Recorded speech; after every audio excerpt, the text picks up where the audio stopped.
Kisumu to do public participation for the graphic health warnings or the pictorial health warnings, which were developed many years ago.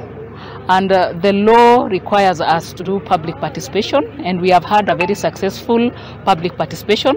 We have gotten feedback from all the stakeholders, from the people living with disability, government officers, the tobacco industry, and we are in the process of compiling everything, of which we will compile once we go to all parts of the country. Leo hii tumekuja public participation kwa sababu ya zile picha ambazo Ministry of Health imeleta ili tuweze kuziangalia, tuweze kuziexamine na tuone kama ni vitu ambazo zinafaa.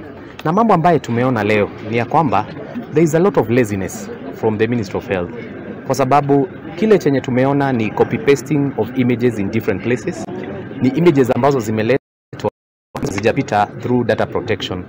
And that's why tunasema hivi that some images and people were paid to come and just support them.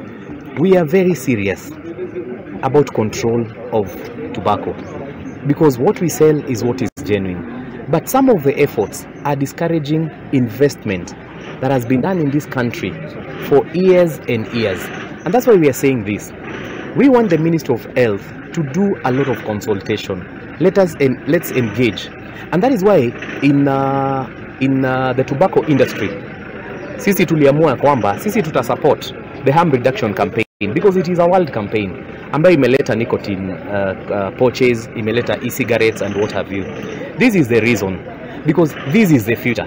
When you look at all the industries, everybody is adopting to technology, everybody is improving. So we are also calling on the government to ensure that they fast track the clearance of nicotine pouches, so that for this country to be able to transit to the other department. So the other thing that we've seen is a weakness when it comes to research and statement of facts. Let us stop copying things from different places. Ebu tuache mchezo ya public participation. The Supreme Court has expressed itself on public participation. So that's why we are saying, let us have a highly engaging public participation. Because some of the images ambazo tumeona pale from the Ministry of Health, I mean, they are dirty even for our children. Some of the images, they've just been copied. We even doubt.